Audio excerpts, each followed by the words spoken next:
Hi అండి. ఈరోజు మన రెసిపీ వచ్చేసి గోంగూర పప్పు. మన బాడీలో ఐరన్ లోపం ఉన్నప్పుడు మనం గోంగూర ఎక్కువగా తీసుకుంటూ ఉంటాము.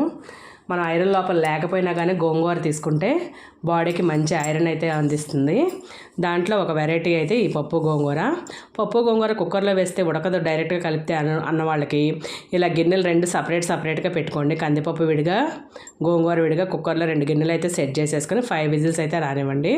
5 విజిల్స్ వచ్చిన తర్వాత స్టవ్ ఆఫ్ చేసి అది ప్రెషర్ పోయేలోపు ఇంకో స్టవ్ ఆన్ చేసుకుని కళాయి పెట్టుకుని తిరగమత కావాల్సిన ఆయిల్ వేసుకుని 2 టేబుల్ స్పూన్లు, ఉల్లిపాయ, పచ్చిమిరపకాయ, కరివేపాకు, వెల్లుల్లి గర్భాలు, కొద్దిగా జీలకర్ర వేసి ఫ్రై అవ్వనివ్వండి. నేనైతే పప్పులో అయితే తిరగమత దినుసులు అయితే వేయను. ఆకుకూరలు అయితే అసలు వేస్ట్. తిరగమత దినుసులు ఓన్లీ జీలకర్ర ఒకటే వేసుకుంటాను. ఇలా ప్రెషర్ పోయిన తర్వాత పప్పు మెత్తగా మెదుపుకుని తర్వాత ఆ గోంగూర సపరేట్గా ఉడకపెట్టుకున్నాం కదా, అది కూడా వేసేసుకుని మొత్తం 2 కలిపి అలా మిక్స్ చేసేసుకుని రుచికి తగినంత ఉప్పు, కారం, కొంచెం పసుపు వేసుకుని మొత్తం అంతా అలా మెదిపేసుకోవాలి. అప్పుడు ఉప్పు కారం అంతా కూడా బాగా పడుతుంది. బాగా అలా కలుపుకోండి. 4-5 సార్లు అలా చేస్తే మొత్తం అంతా మెదిగిపోతుంది. ఫైనల్గా తిరగమూత వేసేసుకుని స్టవ్ ఆఫ్ చేసి సర్వ్ చేసుకోవటమే. అంతేనండి, గోంగూర పప్పు అయితే రెడీ అయిపోయింది. వీడియో నచ్చితే ప్లీజ్ సబ్స్క్రైబ్.